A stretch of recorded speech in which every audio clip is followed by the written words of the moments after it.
Bermuda triangle को अगर दुनिया का ब्लैक होल कहा जाए तो गलत नहीं होगा। ये वो एरिया है जिससे गुजरते शिप से लेकर एयरप्लेन सबको ये पक्का निगल जाता है।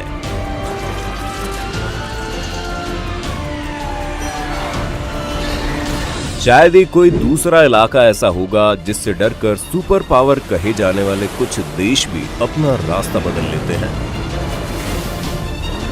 कहां है वो सभी शिप्स जिन्हें यहाँ के समंदर ने अपने आगोश में ले लिया था?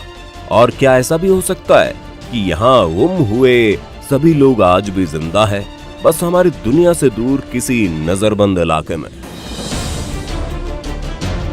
जानेंगे सभी राज, तो आज की वीडियो को अंत तक जरूर देखना, क्योंकि हम आपके लिए लेकर आए हैं बरमूडा ट्रायंगल के छिपे हुए राज।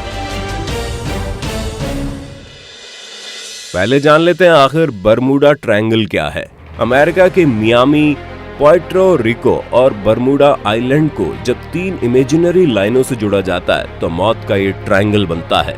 इसी ट्रायंगल के अंदर के एरिया को बरमूडा ट्रायंगल कहा जाता है। ट्रायंगल्स को हमेशा से ही शक की निगाह से देखा जाता है और इनके साथ रहस्यमय चीजों का होना किसी न किसी तरह से जुड़ जाता है। इजिप्ट के पिरामिड भी इसकी एक मिसाल है। वही बरमूडा ट्रायंगल वो जगह है जिसे खारिज नहीं किया जा सकता, क्योंकि इसके पीछे न सिर्फ कुछ लोगों का पर दुनिया के बड़े बड़े देशों का विश्वास शामिल है।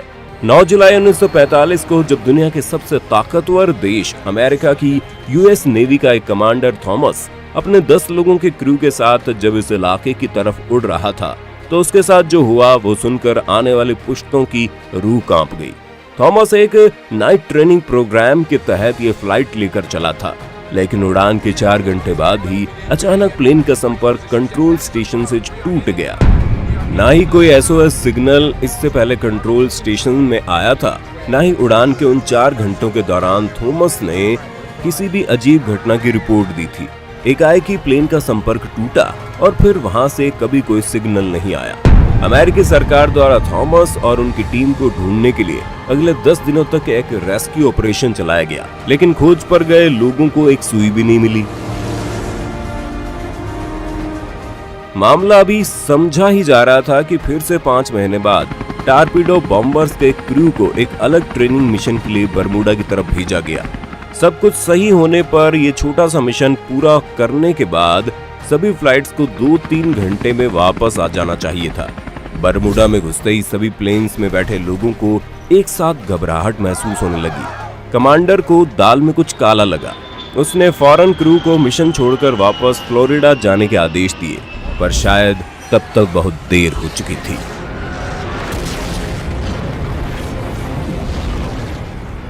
जब एक पायलट ने फ्लोरिडा का रास्ता ढूंढने की कोशिश की तो उसका कॉम्पास बंद पड़ गया और जहां तहां पॉइंट करने लगा।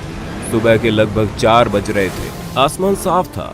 उन्हें लगा कि वो सूरज की दिशा में देखकर फ्लोरिडा का पता लगा लेंगे, लेकिन फिर अचानक साफ आसमान को काले बादलों ने ढक लिया।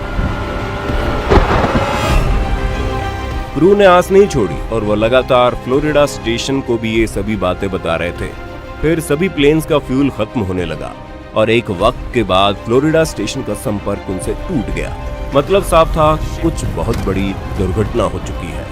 उसी दिन फिर एक रेस्क्यू प्लेन इन लोगों की खोज के लिए भेजा गया। ये प्लेन न सिर्फ हवा में उड़ सकता था, पर पानी में भी लैंड करने और तैरने की क्षमता रखता था। पर बरमूडा ट्रायंगल जैसे अपने अगले शिकार की ही तलाश में था और 1.5 घंटे बाद ये प्लेन वहां पहुंचा तो जरूर, लेकिन कभी लौट न सका। इतनी बड़ी घटना के बाद अगले 5 दिन तक अलग अलग रास्तों से इस इलाके में 100 से ज्यादा मिशन इन लोगों की खोज में भेजे गए, पर ना कभी प्लेन्स मिले और ना ही कभी क्रू मेंबर्स की लाशें। कहते हैं बरमूडा ट्रायंगल की मिस्ट्री इतनी पुरानी है कि जब क्रिस्टोफर कोलंबस ने अमेरिका की खोज की थी तो उसे भी इस रास्ते में अजीब सी चीजें दिखी थी। कोलंबस के मुताबिक उसने यहाँ पर एक आग के गोले को समुद्र के अंदर प्रवेश करते हुए देखा था, पर ना तो तब एयरप्लेन्स थे और ना ही कोई मेटियोर हो सकता था। तो 15वीं शताब्दी में ऐसा क्या था जिसे कोलंबस ने आसमान से गिरते हुए देखा था। कुछ लोगों का मानना है कि उस वक्त अगर कोई चीज हवा में यूं उड़ सकती थी तो वो टेक्नोलॉजी जरूर इस दुनिया से बाहर की रही होगी, या शायद एलियंस की।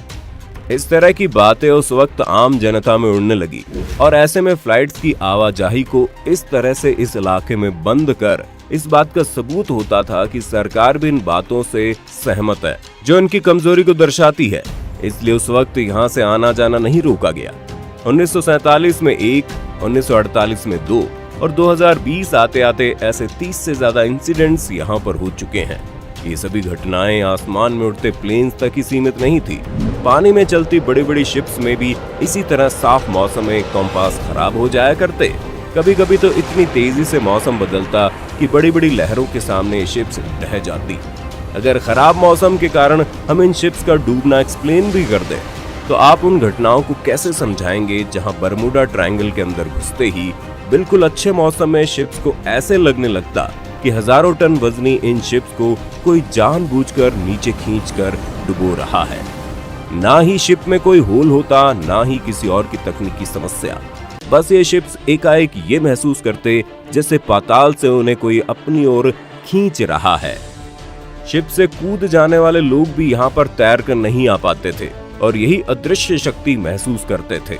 यहाँ पर डूबी ज्यादातर शिप्स उन प्लेन्स की तरह कभी नहीं मिली। यहाँ से बाहर आई तो सिर्फ कहानियां, वो कहानियां जिन्हें दिल की तसल्ली के लिए हम सिर्फ कहानी कहकर छोड़ देते हैं। ऐसा नहीं है कि बरमूडा ट्रायंगल की गुत्थी को सुलझाने की कोशिश नहीं की गई। इस पर कई अलग अलग थियरीज आती रही है, जैसे कंपास के काम न करने की वजह से बरमूडा ट्रायंगल के आसपास के इलाकों के मैग्नेट से समझाया गया। मौसम के बदलने को लेकर भी नासा ने यह तर्क दिया कि इस इलाके में हेक्सागोनल क्लाउड्स की मौजूदगी इसका एक एक्सप्लेनेशन हो सकती है। हेक्सागोनल क्लाउड्स को सबसे पहले नासा ने धरती पर नहीं बल्कि सैटर्न पर देखा था और ये क्लाउड्स एक हेक्सागोन की शेप में होते हैं जिनके अंदर हवा बहुत तेजी से सेंटर की तरफ घूमती है, जो किसी भी एयरप्लेन को डिस्टर्ब कर सकती है। सच क्या है ये तो एक न एक दिन सामने आ ही जाएगा, पर तब तक आप बरमूडा ट्रायंगल के बारे में क्या सोचते हैं हमें जरूर बताएं। साथ ही बरमूडा ट्रायंगल से जुड़ी अनेक कहानियां हैं।